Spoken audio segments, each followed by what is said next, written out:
একদিকে শিক্ষক আর একদিকে 2 নম্বর চিটিংবাজ। আপনি কার সাথে থাকবেন সিদ্ধান্ত আপনাকে নিতে হবে। ফাল্গুনী সিংহ বাবু মানুষের সর্বক্ষণের কর্মী। এখানে আমি আপনাদের বলি মায়েরা, কজন এই তালডাংরা বিধানসভার অন্তর্গত তালডাংরা ব্লকের 6টা জিপি, সিমলাপালের 7টা জিপি আর ইন্দপুরের 2টো জিপি, 15টা গ্রাম পঞ্চায়েত নিয়ে এই তালডাংরা বিধানসভা। এই 15টা গ্রাম পঞ্চায়েতে আমাদের সরকার প্রতি মাসে 73,000 মায়েদের লক্ষ্মীর ভান্ডার দিচ্ছে। আর বাঁকুড়া জেলায় 8,73,000 মহিলারা প্রতি মাসে লক্ষ্মীর ভান্ডার পাচ্ছে। আমার রিপোর্ট কার্ড আমি দিচ্ছি। এবার আসি বাংলার বাড়ি, বাংলা আবাস যোজনায়।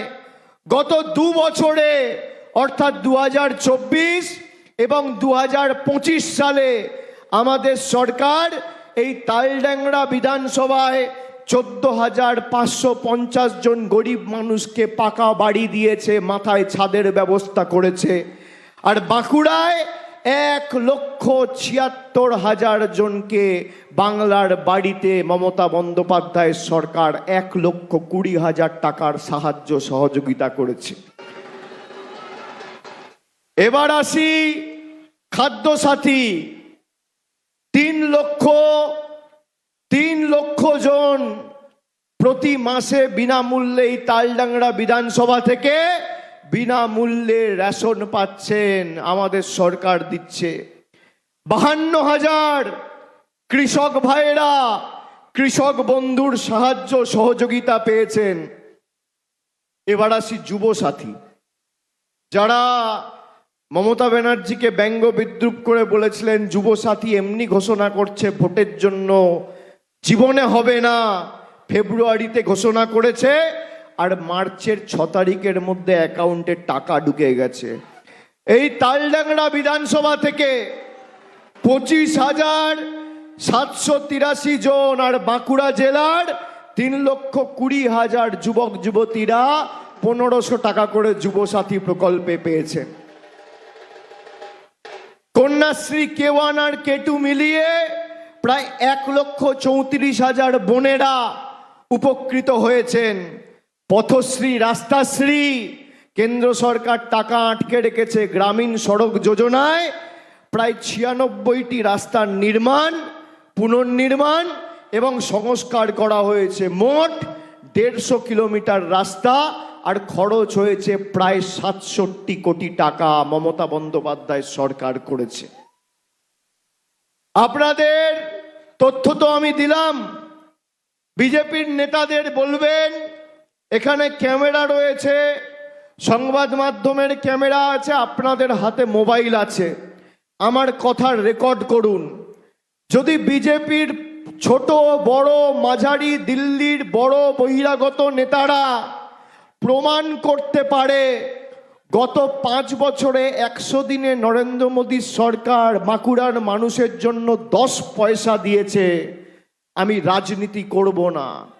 আমার চ্যালেঞ্জ, যদি বিজেপির নেতারা প্রমাণ করতে পারে এই যে মায়েরা লক্ষ্মীর ভান্ডার পাচ্ছেন 10 পয়সা মোদী সরকারের অবদান রয়েছে, আমি রাজনীতির আঙিনায় পা রাখব না।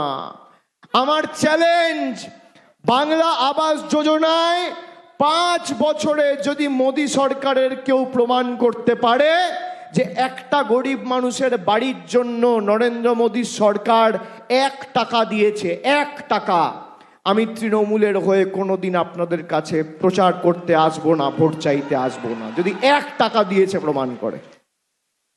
এদের পায়ের নখ থেকে মাথার চুল পুরোটাই 2 নম্বরই, সব মিথ্যা। পাড়ায় যান, দেখবেন ভালো লোক, ভদ্রলোক, সভ্য লোক, শিক্ষিত লোক, মার্জিত লোক বিজেপি করে না। যত ধর্ষক, যত চোর, চিটিংবাজ, 2 নম্বরই, মাতাল, গাঁজাখোর, পাতাখোর, বুইপোর, বেঈমান সব বিজেপিতে। ভালো লোকরা কেউ বিজেপি করে না। যার বিরুদ্ধে শ্লীলতাহানির মামলা তাকে প্রার্থী করেছে, নেই তো পাবে কোথায়? যাদেরকে আমরা বর্জন করছি বিজেপি গ্রহণ করছে। আমি মায়েদের বলবো যে একবার দেখুন, আজ থেকে 10 বছর 12 বছর আগে মোদী সরকার ক্ষমতায় আসার আগে দেশের অবস্থাটা কি ছিল আর আজকে অবস্থাটা কি। 400 টাকা রান্নার গ্যাসের দাম ছিল, আজকে 1000 টাকা পার, ব্ল্যাকে বিক্রি হচ্ছে 2000, 2500। চা পাতা ছিল 140 টাকা কেজি, আজকে চা পাতা 350, 370, 380 টাকা কেজি। কেরোসিন তেল ছিল 14 টাকা লিটার, আজকে কেরোসিন তেল 38 টাকা লিটার। রেলের প্ল্যাটফর্ম টিকিট ছিল 5 টাকা, আজকে রেলের প্ল্যাটফর্ম টিকিট 30 টাকা।